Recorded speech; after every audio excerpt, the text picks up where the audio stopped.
An absolute pleasure to talk to Mr. Stanley Johnson, former I'm a Celebrity Get Me Out of Here contestant and author of Compromat, a political thriller. Stanley, very good morning to you. Well, good morning, and very nice to hear you. Very nice to hear from you, and we have, of course, a very good friend of yours, Nigel Evans, here with us this morning as well. Good morning, Stanley. Oh, what a good man, Nigel. How nice to hear you. Now, Stanley, I don't know whether you can tell us about some of the secrets and niceties that we don't know about that went on in I'm a Celebrity Get Me Out of Here, but Ant and Dec very possibly no longer working together. We don't know whether there's going to be another Ant and Dec sort of presented I'm a Celeb. What are they like, and what was your experience of them? Well, I want to say they were absolutely terrific. I've got to mention the fact that when I went into quote unquote the jungle, honestly and truly, I'd never watched I'm a Celebrity Get Me Out of Here, and tell you the truth, I didn't even know that Ant and Dec were two people. I thought there was a chap called Anton Dec.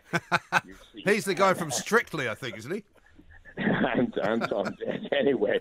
But so it was a great joy to me to be out there on the very first day. We were in the Gold Coast, and they arrived brilliantly, and then two of them came out, one after another. And those two, I've got to say, are just superb. They are superb. It was a bit like, we, if you like, were the players in the orchestra, and those two were the conductors. And I had three weeks out there. They came in every morning. Ant came in. Stanley, is it you? Is it you? Is it you? No, it's not you. You're on for the next step. Your turn for Bush Tucker trial. They were brilliant, and how brilliant they are, I think, is exemplified by the fact that, since I got out of the jungle, our team has received the NTA, the National Television Award, and we just received the other day the TRIC, the Television, Radio and Industry Club Award. And truth to tell, we know perfectly well that we were just, as I say, a little bit players, so it's a sadness. It's a great sadness that this has happened, and I'm 100% sure that they're going to come bouncing back because they are far too good a duet to miss. Was there a lot of drinking out there? I mean, I know that you're kind of in a sort of captive situation, so you probably weren't involved in it. But I mean, was there, once the show had finished and all that kind of thing, was there that kind of sort of vibe, if you like? Well, I can tell you, as far as I was concerned, there was no drinking at all. You got the water, you boiled it up, you filled your water bottle, and you drank water for 3 weeks, and how well we did on it. We had rice and beans to go with the water. Now, are you saying, did Ant and Dec, when they went back home in the evening to their hotel, did they drink? Frankly, I have absolutely no idea at all. I mean, this is all total news to me because I don't follow it. But one thing I am 100% sure of, that everybody's heart across the nation is out there, working hard to hope that Ant and Dec come through, and that Ant in particular, comes through this one and bounces back. I'm sure he won't enjoy rehab much. No, I'm sure he won't. And I mean, the problem is he's been in rehab once before, and the difficulty for him is that when he came out the last time, he said, well, the good news is I'm not an alcoholic. And I mean, that may well be the case, but he's clearly going to need to take a different view of alcohol, I think, when he comes back out, isn't he? My understanding, as I say, I'm not up to speed on this because my knowledge comes entirely from hearsay, is that the original problem came possibly from having had a knee operation or something like that, and having taken a whole lot of perfectly legal painkillers and so on. I mean, I felt sorry for them. And of course, the good news is, as I understand it, no one was particularly hurt in the accident. Yesterday, and actually, truth to tell, to be absolutely accurate, I don't know for a fact, I don't know whether you do, that he's been charged with no, he hasn't yet. He has not, and it may well be that he won't. But I have to say, you see the video of him getting out of the car, and he does look rather unsteady on his feet, whether that's due to the shock of it all or some kind of, narcotic substance, we don't know. Well, I think I'm quite unsteady on my feet, I can tell you, from time to time, not because I drink anything, because you get out of a car and you think, well, where am I? I imagine you're as a claret man, actually, Stanley, to be honest. Claret and stick.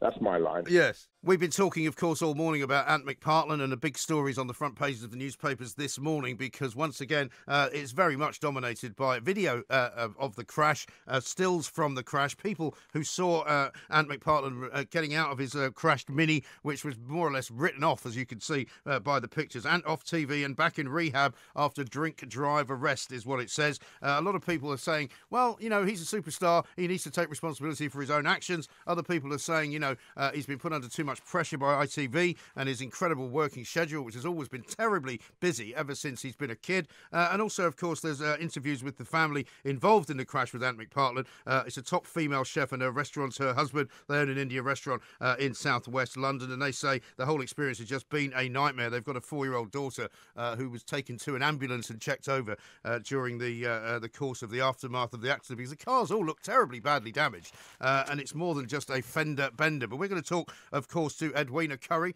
She's the former Conservative MP and former I'm a Celebrity, Get Me Out of Here contestant. Edwina, a very good morning to you. Good morning, Mike. Thank you so much for joining us. I mean, everybody loves Ant and Dec. Everybody knows that these are guys that they do what they say on the tin, if you like. You know, everyone who's ever met them thinks they're terrific people. I mean, it's kind of a tragedy for Ant, really, isn't it? It's a tragedy. It's a very, very sad thing. You're right. He's worked all his life. He and Ant have been together now nearly 30 years. And yeah, but you choose that kind of pressure. Sure. But somebody with his kind of money should have a driver. He should. He really should. It's as simple as that. Apart from anything else, if he had to drive, he could have a bigger car because you wouldn't need to worry about parking.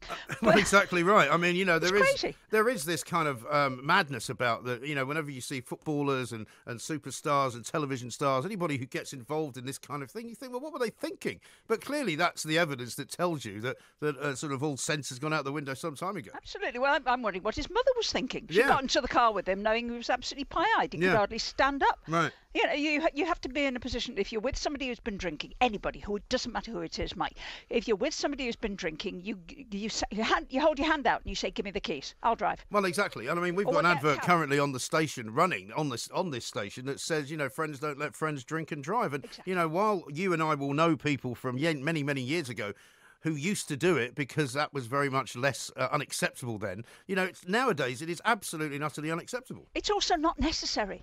You absolutely don't need to, especially if you're in town as he was. It's easy enough to phone a taxi. It's easy enough just to say to you say to the guy who's organising the bill for you, to the waiter, you say, can you get me a cab? I'm really not fit to be driving. Can you get me a cab? I'll come back and get the car later.